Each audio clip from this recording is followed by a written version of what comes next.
Break news చూస్తున్నాం. సింహాచలం ప్రమాద ఘటనకు సంబంధించిన నివేదిక ప్రభుత్వానికి చేరింది. సీఎం చంద్రబాబుకు అధికారులు నివేదికను ఇచ్చారు. నివేదికపై హోంమంత్రి అనిత, దేవాదాయ శాఖ మంత్రి చర్చించి ఈ నివేదికను అందించారు. నివేదికలో అంశాల ఆధారంగా చర్యలు తీసుకోనున్నది ప్రభుత్వం.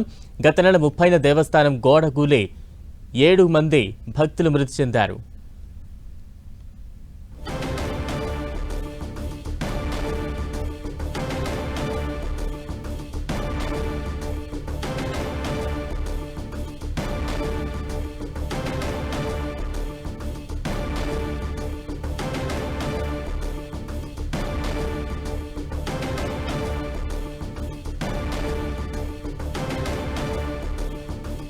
సింహాచలం ప్రమాద ఘటన అందరినీ తీవ్రంగా కలిచివేసింది.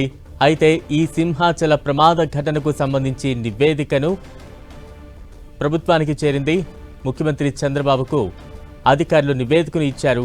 నివేదికపై హోంమంత్రి అనిత, దేవాదాయ శాఖ మంత్రి అనంతతో సీఎం చంద్రబాబు చర్చించారు.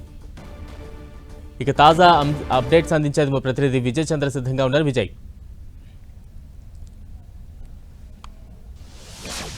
సింహాచలం ఆలయంలో గోడ కూలి 7 భక్తులు మృతి చెందడం అయితేనేమి, పలువురు గాయాల పాలు కావడం. దీని ఏపీ ప్రభుత్వం సీరియస్గా తీసుకుంది. దీనికి సంబంధించినటువంటి ఈ దుర్ఘటన జరగడము, దాని వెనక ఎటువంటి పొరపాట్లు జరిగాయనే దాని మీద వేసినటువంటి 3 మెన్ కమిటీ ఈరోజు దానికి సంబంధించిన నివేదిక అందజేయడం జరిగింది. దీంట్లో పూర్తి స్థాయిగా తప్పులు ఏవైతే ఉన్నాయో వాటిన్నిటి కూడా సాక్ష్యాధారాలతో వాటిని ఈ నివేదికను సమర్పించినట్లుగా మనకు సమాచారం అందుతూ ఉంది. ఈ గోడకు సంబంధించి ఒక డిజైన్ వేసుకోకుండా, దానికి సంబంధించిన పటిష్టమైన పునాది కూడా వేయకోకుండా హడావుడిగా దీన్ని నిర్మించడం వల్ల జరిగింది అని చెప్పేసి కమిషన్ ఒక నివేదికలో స్పష్టం చేయడం జరిగింది. అంతేకాకుండా దీనికి సంబంధించి ఈ గోడ మీద ప్రెజర్, అంటే ఈ కొండ మీద నుంచి నీరు వర్షపాతం ఏదైతే కనుక దానికి సంబంధించినటువంటి దార వచ్చి ఒక్కసారిగా దాన్ని తోయడం అయితేనేమి, తర్వాత నీళ్లు నిలవడం ద్వారా ప్రెజర్ ఎక్కువ కావడం అయితేనేమి, వీటికి సంబంధించి కొన్ని హోల్స్ అక్కడక్కడ పెట్టడం అనేది టెక్నికల్గా జరుగుతుంటుంది. దీనికి సంబంధించి ఆ హోల్స్ ఎక్కడే కానీ పెట్టకపోవడం కూడాను ఈ దుర్ఘటనకు ఒక కారణంగా టెక్నికల్గా కూడా నిర్ధారించడం జరిగింది. ఈ భారీ వర్షం వచ్చినందువలన ఈ హోల్స్ కూడా లేకపోవడము, పునాదులు గట్టిగా లేకపోవడము, నాణ్యత లేకపోవడము, హడావిడిగా నిర్మించడము, వీటన్నిటి కారణంగానే ఈ దుర్ఘటన జరిగినట్లుగా ఈ కమిషన్ చెప్పడం జరిగింది.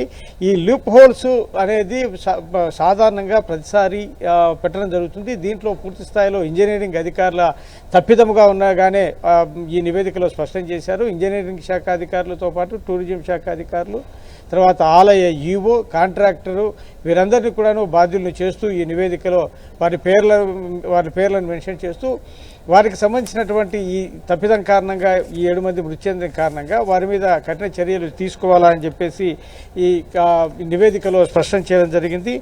వీటితో పాటు గోడ పటిష్టత గురించి, భక్తుల భద్రత గురించి కూడాను ఏమాత్రము తనిఖీలు కూడా చేయలేదు అనే విషయాన్ని కూడా స్పష్టం చేయడం జరిగింది. దీంట్లో విజయవాడ పీసీతో పాటు పలువురు సాక్ష్యాలను వాటినన్నింటినీ విచారించినటువంటి తదుపరి ఈ నివేదికను చంద్రబాబు నాయుడుకు సమర్పించడం జరిగింది. Right, thank you Vijay.